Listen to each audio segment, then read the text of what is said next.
May 14th, 1940, Rotterdam. The sky turned dark black at 2 o'clock in the afternoon. Hendrika Vandermir stood in her classroom in Utrecht, 20 miles away, and heard a rumble far away. It sounded like thunder, but the sky had been clear that morning. She walked to the window. Her students, 30 children between ages 8 and 12, stopped their math lessons and turned their heads toward the sound. The rumbling grew louder. Then it stopped. A strange, scary silence followed, and Hendrika felt her stomach twist with worry. She had heard whispers that morning. German soldiers had crossed the border 5 days ago. Everyone said the Dutch army would hold them back for weeks. The radio had promised this. The newspapers had promised this. The Netherlands had stayed neutral in the Great War. Surely that would count for something now. At 300, the school principal knocked on her door. His face was pale. He gathered all the teachers in the hallway and spoke in a whisper. Rotterdam had been bombed. The entire city center was gone. 900 regular people were dead in 15 minutes. 80,000 people had no homes. The words did not make sense to Hendrika. An entire city could not just disappear. But the principal's hands were shaking. He dismissed school early. The children ran home through the streets, their faces confused and frightened. Hendrika walked home slowly.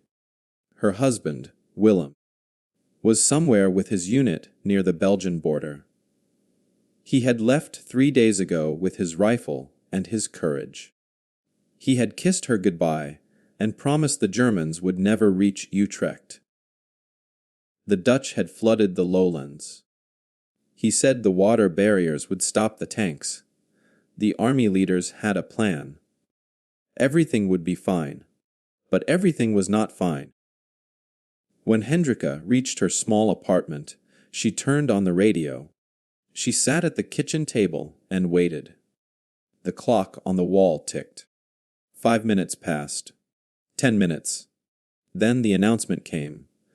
The voice on the radio was steady but tired. General Winkelmann was speaking. The Netherlands army was laying down its weapons. After 5 days of fighting, the war was over. The Germans had threatened to bomb more cities. Utrecht would be next. Then The Hague, then Amsterdam. To save regular people's lives, the Netherlands was surrendering. Hendrika stared at the radio. 5 days. They had lasted 5 days. In the Great War, Belgium had fought for 4 years. Poland had fought for a month just last year. But the Netherlands, with its proud history and its promises of staying neutral, had fallen in less than a week. She thought of Willem. Was he putting down his rifle right now? Was he ashamed? Was he even alive? She turned off the radio and sat in silence.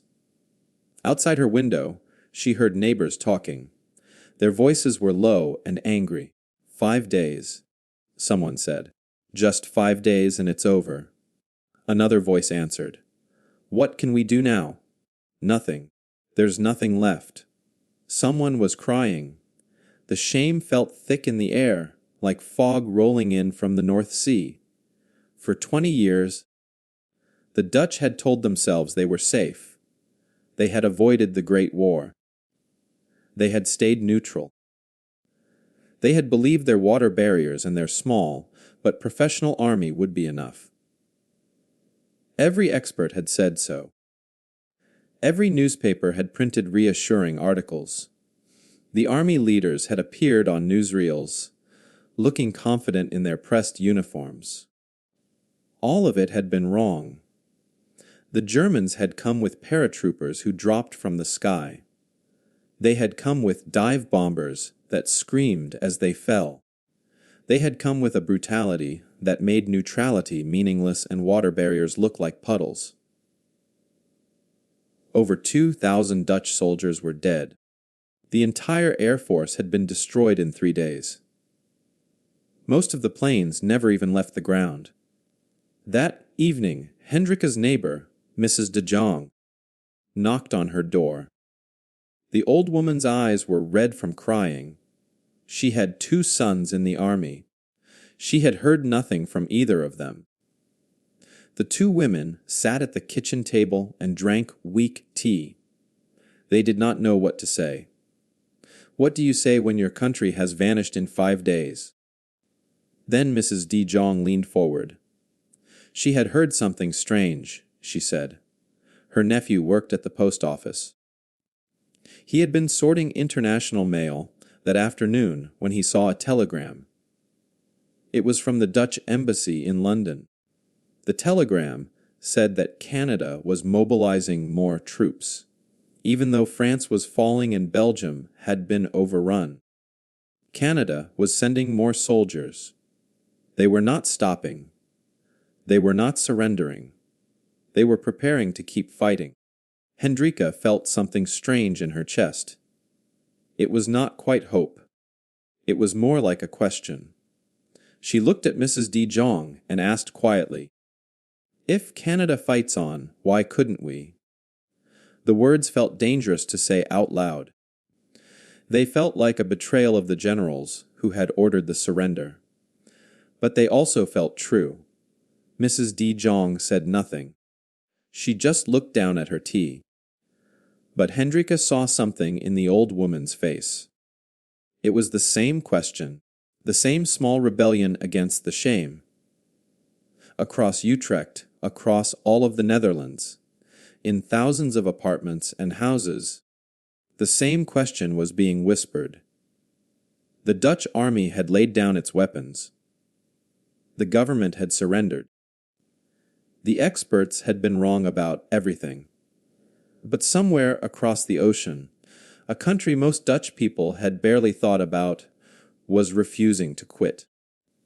Canada was fighting on, while the Netherlands fell silent under German boots. And in that contrast, in that gap between surrender and resistance, something began to grow in the hearts of ordinary people. It was small and fragile and dangerous. It was the first spark of defiance. The question Hendrika asked would be asked 10,000 times in the coming weeks. And slowly, quietly, in whispered conversations and secret meetings. Some people would begin to find their answer. The German soldiers marched through Utrecht in perfect rows. Their boots hit the cobblestones in rhythm. Hendrika watched from behind her curtains. She had been doing this for 3 weeks now, watching and waiting. Willem had come home after the surrender. He would not talk about what happened at the front. He sat in their apartment and stared at the wall. His rifle was gone. His unit was dissolved. His country was occupied. But something else was happening in the darkness. Mrs. de Jong knocked on Hendrika's door one evening after curfew. The old woman looked nervous. She carried a small object wrapped in cloth. Inside Hendrika's kitchen, with the curtains drawn tight, Mrs. de Jong unwrapped it. A radio. Not the official German, approved radio that sat in Hendrika's living room. This was smaller, hidden, illegal. The Germans had ordered all Dutch citizens to turn in their radios or register them. Only approved stations could be heard.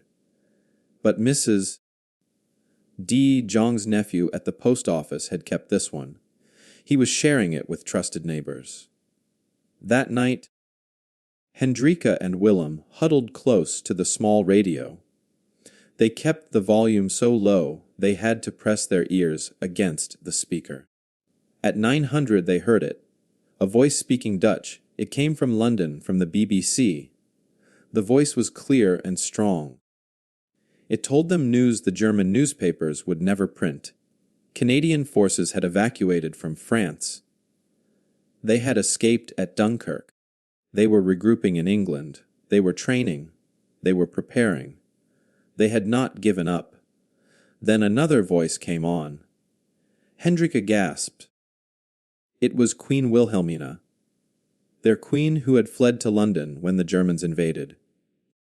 Her voice trembled with emotion as she spoke. She praised the Canadian resolve. She said that even though the Netherlands had fallen, the spirit of the Dutch people had not. She urged them to hope. She urged them to remember who they were.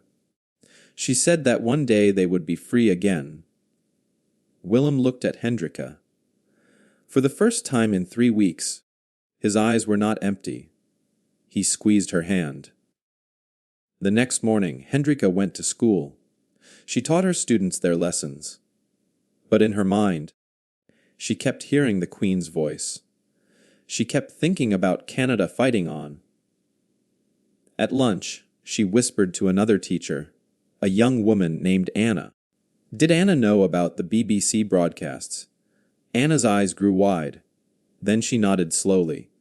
Yes, her brother listened too. There were others. They were careful. They only told people they trusted. By August, the whispers had grown into something more. Hendrika learned there were groups forming, small groups. 4 people here, 6 people there. They called themselves resistance cells, though they did not use that word out loud. They met in basements, in attics, in back rooms of shops. They were not soldiers.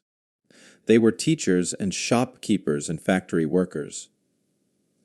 But they were doing something. They were refusing to cooperate.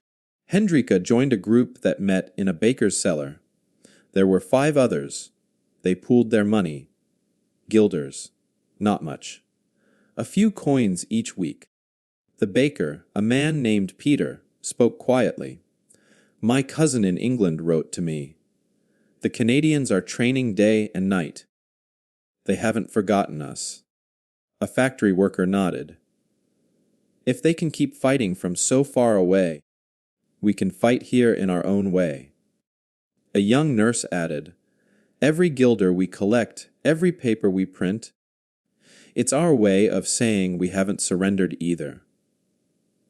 They called it the Orange Fund, named after the Dutch royal family. The money went to families whose men had been arrested. It went to buy food for Jews who were being restricted.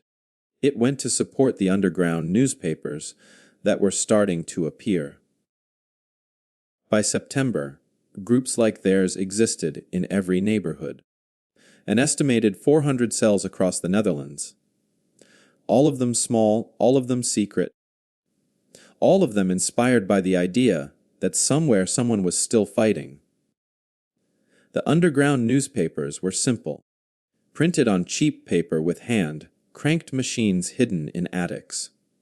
The most famous was called Het Parool, which meant the password. It started in September 1940. At first, only a few dozen copies. But by the end of the year, 40,000 people were reading it. The newspapers printed the truth. They told stories about Canadian training exercises, about Allied victories in North Africa, about German losses the official papers never mentioned. Each paper was read and then passed to another trusted person. Each paper reminded the Dutch that they were not alone, that resistance was possible. Hendrika's group did more than collect money. They acted. Small acts, careful acts. Hendrika's husband worked in a textile factory that made uniforms for German soldiers. The workers began making mistakes. A sewing machine would break. A shipment would be delayed. Production slowed by 30% over 3 months. When the German supervisors demanded answers, the Dutch foreman shrugged. Equipment failures. What could be done? The Germans suspected sabotage, but could prove nothing.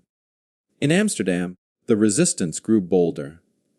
February 1941, the Germans began arresting Jews in the Old Jewish Quarter, rounding them up like cattle. On February 25th, the dock workers refused to work. They just stopped. Walked off the docks. 300,000 workers across Amsterdam joined them. It was the first major strike in occupied Europe, the largest protest against Nazi treatment of Jews anywhere. For 2 days, Amsterdam was silent, except for the sound of people walking in the streets, standing together, refusing to move. Hendrika heard about the strike on the BBC. Her heart swelled with pride. She whispered to Willem, "They're fighting back. Our people are still fighting." Willem nodded. "Canada showed us it was possible," he said. Then came the news of the cost. 9 strike leaders were taken to a field outside the city and shot. 400 more were arrested and sent to camps in Germany. The strike was crushed with violence. But everyone knew what it meant. The Dutch spirit had not died. The example Canada had set, fighting on when others fell, had taken root. It had grown into something the Germans could beat down but never fully destroy. By the end of 1941, Hendrika's resistance cell had grown to 12 people. They helped hide Allied pilots who had been shot down over the Netherlands. They created false identity papers for Jews. They distributed the underground newspapers. Every act was small. Every act was dangerous. The penalty for resistance was death. Hendrika knew this. They all knew this. But they kept going because they had learned something important. Surrender of weapons did not require surrender of will. The Dutch army had laid down its guns, but the Dutch people were learning to fight in new ways. Ways that did not need tanks or planes. Ways that required only courage and the memory that somewhere across the ocean, people who barely knew them had refused to quit. And if Canada would not quit, neither would they. By 1943, everything had changed. The small groups that met in basements had become a network. Over 25,000 Dutch civilians were now part of organized resistance. They had learned to move in shadows. They had learned to trust carefully. They had learned to fight without firing a single shot. Hendrika's cell had expanded beyond anything she imagined that first night listening to the illegal radio. They now coordinated with other cells across Utrecht and beyond.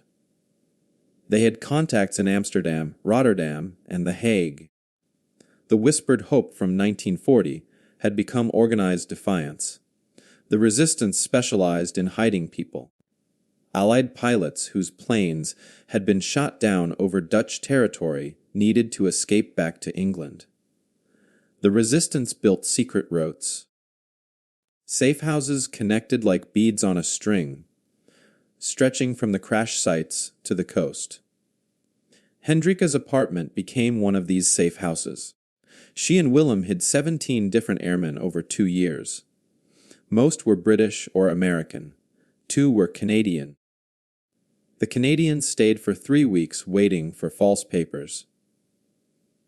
They told Hendrika stories about training camps in England, about how Canadian forces had grown from a small group in 1940 to a full army, about how they promised to return and liberate the Netherlands.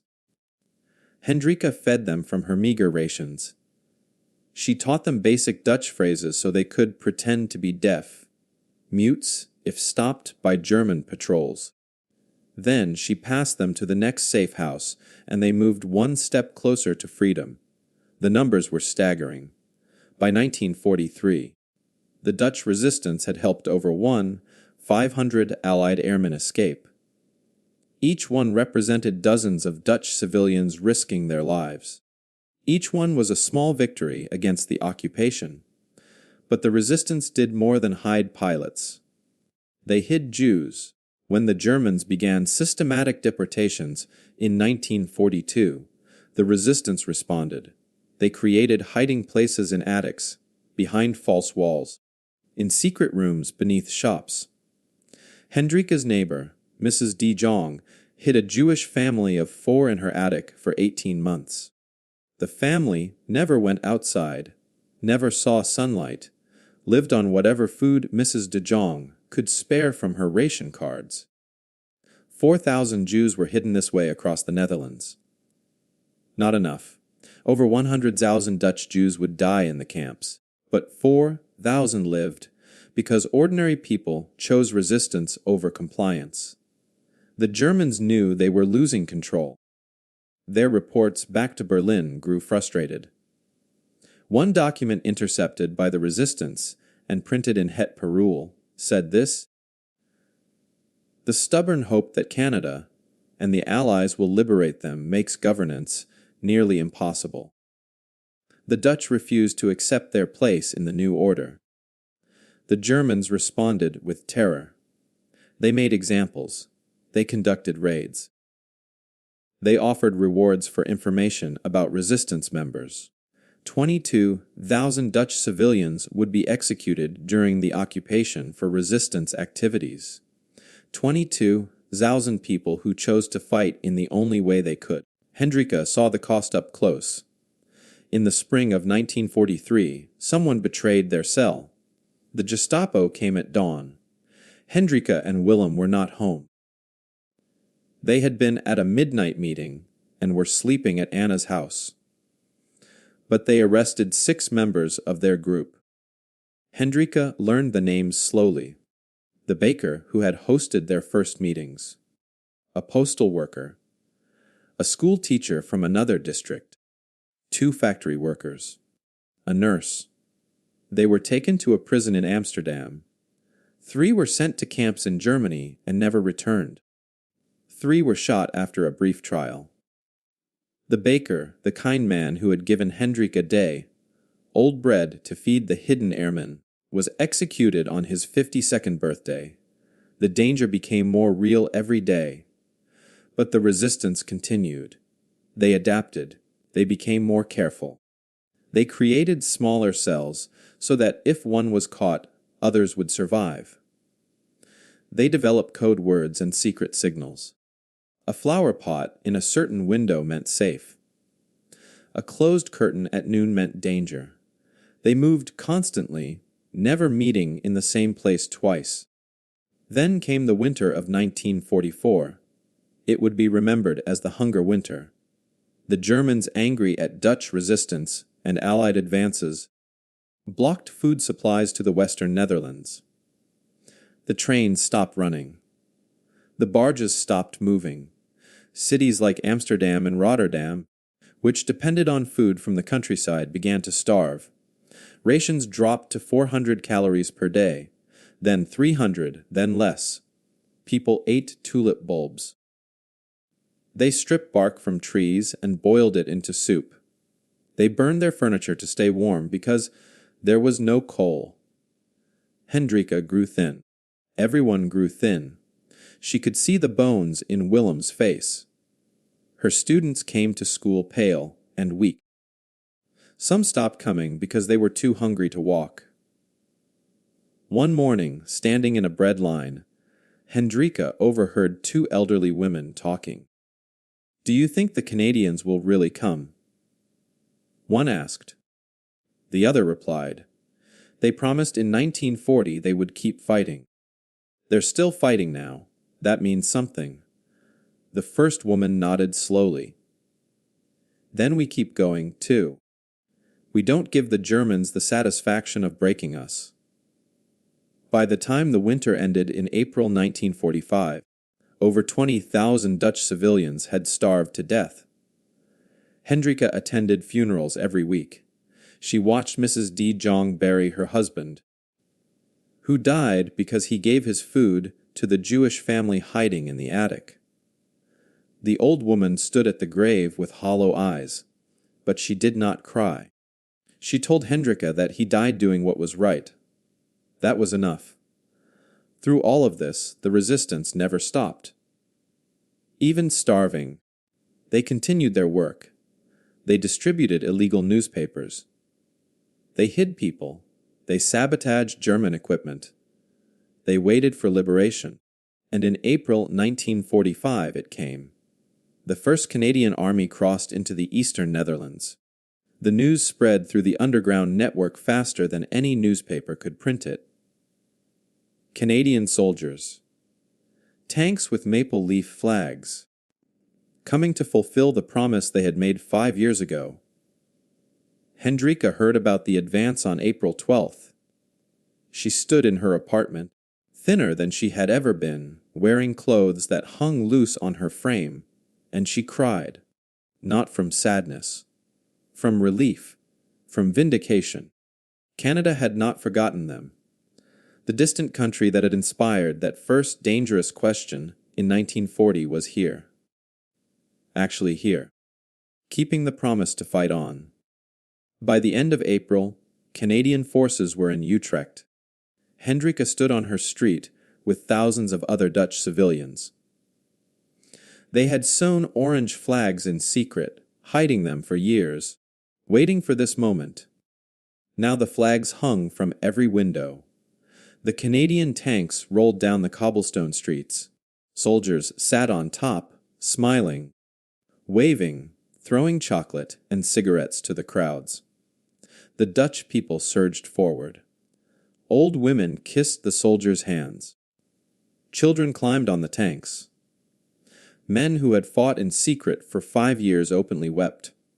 One man grabbed a Canadian soldier and said through tears, "You kept your word. When our own government surrendered, you never stopped. We remembered that every single day." A woman holding her child shouted, "We told our children about Canada. We said they're coming.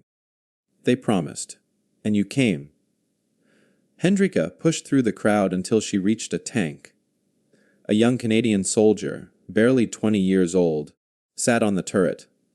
His uniform was dusty, his face was tired, but he was smiling. Hendrika looked up at him and said in broken English, "Thank you for not stopping. Thank you for remembering us."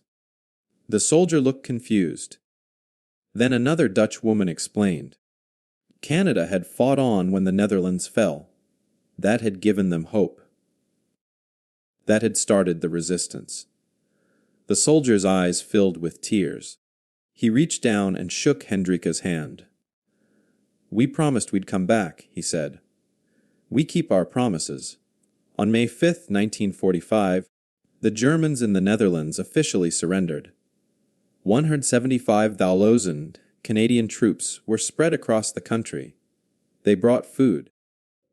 They brought medicine. They brought liberation. The cost had been terrible. 300 Canadian soldiers were buried in Dutch soil. They had died freeing a country most of them had never seen before the war. But they had done it. They had kept fighting when others surrendered. And the Dutch had never forgotten. The war ended, but the memory did not. Hendrika stood in the ruins of Rotterdam in June 1945 and looked at the Canadian soldiers helping to rebuild. They carried bricks. They distributed food from massive supply trucks. They played with Dutch children who had forgotten what it meant to laugh. The statistics of what the Netherlands had endured were almost too large to understand. 210,000 Dutch civilians had died during the occupation. Some in executions, some in camps, some from starvation during that terrible final winter. But the resistance had saved thousands more. The pilots who made it home. The Jews who survived in hiding. The small victories that added up to something larger than anyone had imagined in those dark days of 1940. And it all began because Canada would not quit. Because somewhere in the darkness of May 1940, when Europe was falling and hope seemed lost, a distant nation said, "No, we will keep fighting. We will not forget you. We will come back." And they did. And the Dutch remembered. And 70 years later, their children still lay flowers on Canadian graves and whisper, "Thank you to soldiers who never went home." Hendrika returned to teaching in September 1945. Her classroom had broken windows and water damage, but it was still standing. Her students were different now. Thinner, quieter, older in ways that children should not be. On the first day, she did not teach mathematics or Dutch grammar. She taught them about Canada. She showed them on a map how far away it was, across an entire ocean. She told them how Canada had refused to surrender when the Netherlands fell. How that refusal had given ordinary Dutch people the courage to resist. How Canadian soldiers had kept their promise to return. The children listened with wide eyes. One boy raised his hand. His father had died in the resistance. He asked if the Canadian soldiers were coming back. Hendrika said no. Most of them were going home now. The boy looked sad. Then Hendrika added, "But we will never forget them, and we will make sure you never forget them either." That promise became something bigger than one classroom. In 1946, Dutch families began organizing ceremonies. Small gatherings at first. A few people laying flowers at the Canadian Military Cemetery in Holton, where 300 Canadian soldiers were buried. The graves were marked with simple white crosses and maple leaf emblems. Dutch volunteers came to maintain the grounds. They pulled weeds. They planted flowers. They polished the markers. Some families adopted specific graves. They would visit on birthdays and anniversaries. They would leave notes and flowers for soldiers they had never met, but would never forget. Hendrika adopted the grave of Private James Morrison from Toronto. He had died on April 16, 1945, just days before Utrecht was fully liberated. He was 19 years old. Every year on April 16th, Hendrika visited his grave. She brought tulips, orange ones when she could find them. She told him about the Netherlands he had helped save, how the country was rebuilding, how children were growing up free because of what he did. She spoke to the White Cross as if he could hear her. Maybe he could. Maybe the dead know when they are remembered. The tradition spread. By the 1950s, thousands of Dutch civilians were participating in annual remembrance ceremonies. Canadian veterans began returning to visit. They were treated like heroes. Families invited them into their homes, fed them the best meals they could afford, showed them the hiding places where they had sheltered Allied pilots, took them to the sites where resistance members had been executed. The Canadians were often quiet during these visits. Many cried. They had not known the full story of Dutch resistance during the war. They had not realized how much their decision to keep fighting had meant to occupied civilians. Willem and Hendrika hosted 3 Canadian veterans in their home in 1952. One of them, a man named Thomas from Manitoba, had fought in the liberation of Utrecht. He walked through their neighborhood and kept stopping, kept staring. He told them he remembered these streets from April 1945, but then they had been empty and dangerous. Now children played on them. Women hung laundry. Shops were open. He turned to Willem and said, "This is why we came. This is why it mattered." That night over dinner, Thomas asked about the Dutch resistance. Willem told him everything. About the underground newspapers, the safe houses, the sabotage, the executions, the starvation. Thomas listened without interrupting. When Willem finished, Thomas was silent for a long time. Then he said, "We thought we were liberating you, but you were already fighting. You just didn't have guns." By the 1960s, Hendrika had become a history teacher. She made it her mission to ensure every student learned about the war. Not just the facts and dates, the why. Why the Netherlands fell in 5 days. Why that mattered. Why Canada's refusal to surrender had changed everything. She taught them about resistance, about how ordinary people with no military training had fought back in the only ways they could. She brought in veterans, both Dutch and Canadian. She took students to the cemeteries. She made them understand that freedom was not free, that it required sacrifice, that their country existed because people had been willing to die for it. The bond between the Netherlands and Canada grew stronger with each generation. Dutch children learned Canadian geography in school. They learned about maple syrup and ice hockey. When Canadian veterans visited, schools would close so children could line the streets and wave flags. The veterans, now old men, would wave back with tears in their eyes. Some Dutch families saved money for years to visit Canada, to see the country that had saved theirs, to shake hands with Canadians and say thank you in person. The numbers told the story. By the year 2000, over 75,000 Dutch civilians visited the Canadian war cemeteries in the Netherlands every year. Every single grave was adopted by a Dutch family. Not one Canadian soldier, buried in Dutch soil, was forgotten. The tradition passed from grandparents to parents to children. New generations took up the responsibility. They learned the names. They learned the stories. They kept the promise Hendrika had made in 1945. Hendrika herself lived until 1998. She was 91 years old. She had taught history for 40 years. She had visited Private Morrison's grave every April 16th for 53 years. In her final years, her students would push her wheelchair to the cemetery. She could barely see, but she knew the way by heart. She would sit by the White Cross and tell James Morrison about the New Netherlands, about the European Union, about prosperity and peace, about how his sacrifice had made all of it possible.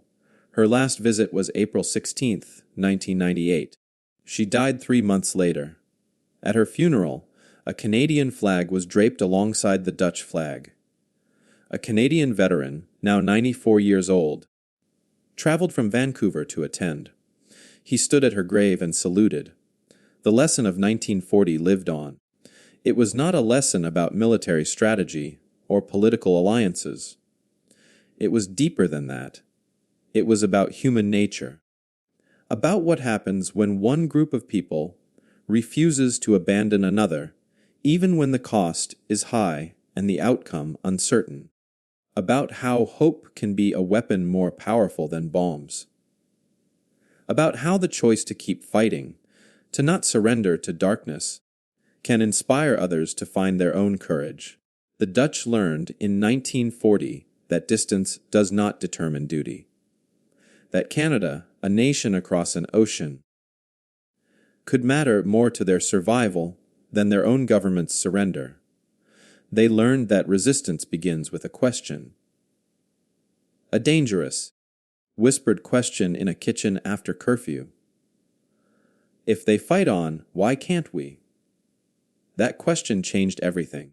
It led to 25,000 civilians joining the resistance, to 4,000 Jews hidden and saved, to 500 Allied pilots returned to the fight, to a people who refused to let occupation destroy their spirit. And it all began because Canada would not quit. Because somewhere in the darkness of May 1940, when Europe was falling and hope seemed lost, a distant nation said, "No, we will keep fighting. We will not forget you. We will come back." And they did, and the Dutch remembered, and 70 years later, their children still lay flowers on Canadian graves and whisper thank you to soldiers who never went home. Because some debts can never be repaid, only honored, only remembered, only passed down through generations as a reminder of what humanity looks like when it refuses to surrender to evil. If this story touched your heart, share it with someone who needs to hear it. Because some promises are worth keeping forever.